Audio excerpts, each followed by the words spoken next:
FIFA অনূর্ধ্ব-17 football বিশ্বকাপের group পর্বের D গ্রুপে নিজেদের দ্বিতীয় ম্যাচে তিউনিসিয়ার মুখোমুখি হয় আর্জেন্টিনা।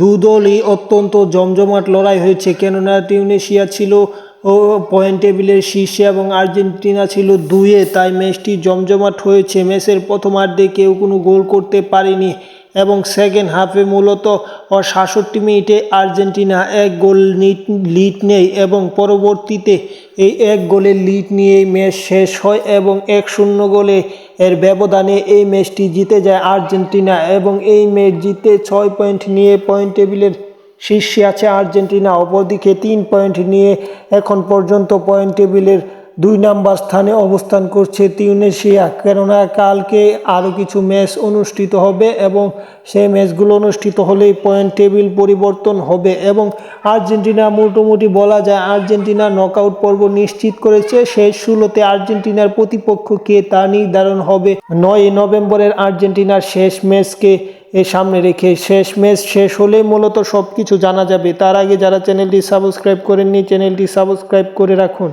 এই চ্যানেলে অনূর্ধ্ব-17 বিশ্বকাপের সকল আপডেট পাবেন, পাশাপাশি অন্য খেলাধুলার আপডেটও পাবেন।